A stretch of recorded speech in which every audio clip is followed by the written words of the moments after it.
everybody, today I'm going to talk about the iPhone 16 event.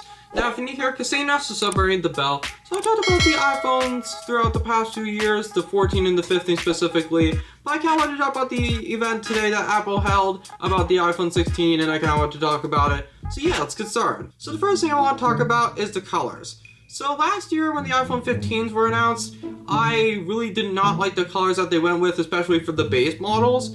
But the base model colors were announced today. They're a little bit better than like the boring kind of like muted colors of last year, but they're still not my favorite colors. Like, and I remember seeing in a few weeks ago in a video that I did where it was like unedited and it was like 45 minutes long. Towards the end of that video, I looked at some iPhone 16 rumors, and the colors were right. They predicted it. So I really don't like most of the colors that they went with here. I mean, at least they're kind of actual colors and they're just not like very muted. But it's very weird color choices that they went with.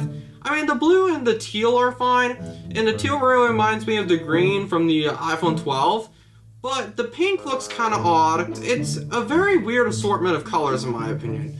But with the Pro models are a lot better with the colors. I am kind of sad that they did get rid of the blue, the dark blue color. That was one of my favorite iPhone colors they've released in a long time. Like, it's probably one of my favorite blue colors besides the iPhone 12 Pro Max. Got discontinued, and we have the one of the ones I think it was called Desert Titanium. That bronze is not really my favorite. The bronze I really do like though, that was released a while ago, was the iPhone XS. I really like that color. But some of the colors here are just not my favorite.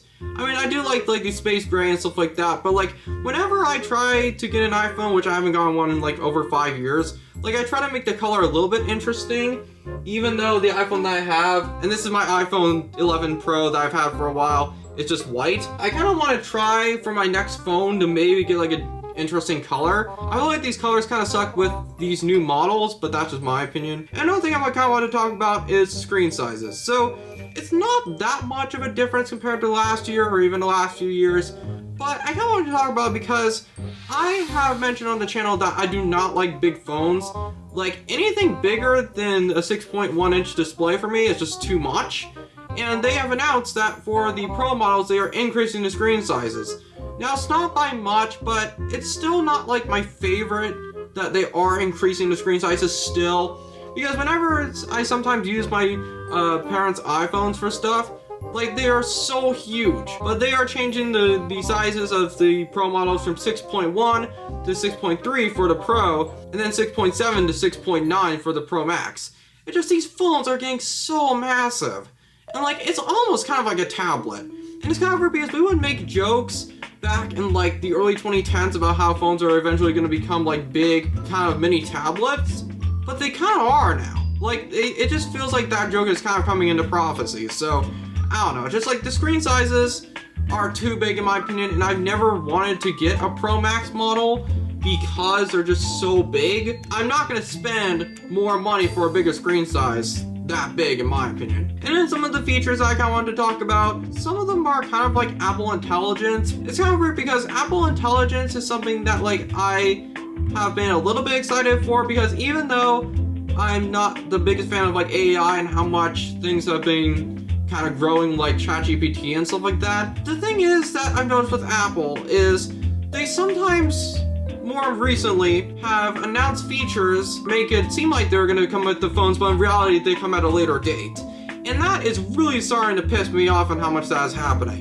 Like, and I feel like not even Apple are the only ones who are doing that. Like, they just announce features that won't come until after the phones have released. The upgraded Siri is not coming until next year. The image playground, it's just like a lot of the cool features that mainly people are going to be using with this Apple Intelligence, they don't release until like next year. I mean, it is cool that they are going to have like cool AI features, but like it's just really starting to get annoying that they just keep on doing that to where like announce something and then they don't release it with the phones. Apple Intelligence is something that like I'm a little bit excited for, but it's just like most of the people who are going to be getting these phones is for those features. So Apple Intelligence has stuff like ChatGPT usage and upgraded Siri, but with Siri, I have never liked Siri. I super rarely use Siri. And maybe because I have a 5-year-old phone now and I have not upgraded to iOS 17 yet, still, always hated Siri. She never gets anything right. I feel like Siri is just not good in terms of like personal assistants. I think Amazon Alexa is way better. And even Alexa is not that great in some instances. I hope they actually finally upgrade Siri in a way where it's actually noticeable, because every year since like 2015, they say they've upgraded Siri, just nothing happens. It's just the same thing. So maybe I'm just not using all the features that they want people to use for these phones, but I just think Siri, every time they say they upgraded Siri, I roll my eyes a little bit because it doesn't seem noticeable. But maybe with this new Apple Intelligence kind of feature, they're going to be upgrading her. So, and a couple of new things is that the camera button has been announced, which I didn't think this would actually kind of be a feature, because they already have the action button, which is now on all of the models themselves. But like, I kind of think the camera button is a little pointless, because there are ways to like program the action button to have the camera being launched. So it's kind of weird that they're adding a whole another button just for the camera. I just find it a little bit weird. But I do think it is pretty cool that the cameras are kind of going to be upgraded. Like all the iPhones in this lineup now have 48 megapixels, which is really nice. Because we have just been stuck on 12 megapixels for so many years for all the phones, but luckily that's changed. I think it might be a Pro model exclusive that you can actually film 4K 120 frames per second, which that is very awesome. Like, that's really cool. And you can also use slow-mo while you're filming it with that 4K, so it's really nice having that. The cameras were one of my only reasons why I wanted to upgrade to the iPhones in the first place. And the cameras are getting a little bit better for the iPhones, but whenever I use my iPhone 11 Pro, it's really starting to show its age. And now that I have this camera, like, it's so much worse. Like, maybe because most people on YouTube use cameras anyway instead of iPhones. I think that's just why I probably will not upgrade this year again, because now that I have this camera that I film with all the time now, and it has way more storage, or you can change the storage, and the camera quality is so much better. Like, honestly, I look back at some of those old videos, and I just don't know how I ever tolerated the camera quality that I did. So it's just like, maybe the selfie camera has gotten better since then, or the front-facing camera. But yeah. And then the last thing I kind of wanted to talk about is the prices. The prices are luckily the same, which I thought for sure that they maybe would have raised them because they are including like a whole bunch of new features. But like, I still think it's too expensive for these phones.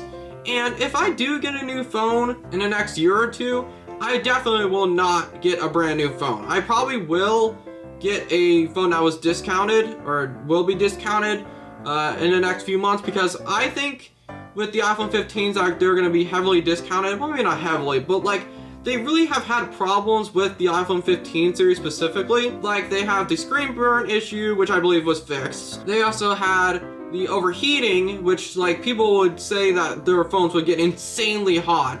And the titanium was not really the most durable kind of substance that they could have used. When I upgraded to my new phone, which will probably be in the next year or two, I just don't think I'm gonna upgrade again this year. I keep on saying that I will upgrade eventually, but this iPhone 11, even though like the battery's starting to get a little bad, and like whenever I am outside, like I turn this brightness all the way up to see the screen, I can barely see it anymore, I still think it's fine. I just don't think I'll upgrade for another year. And I keep on saying that for like 2 or 3 years now, but I think it wouldn't be a problem if it was just not as expensive. And like, I don't have a job right now, so I definitely will not be getting the phones on release because they're just so expensive. So yeah. So thank you guys so much for watching. I really like doing these iPhone videos because it's kind of like a yearly tradition and I want to talk about it. So yeah, thank you guys so much for watching. I'll see you guys later. Peace.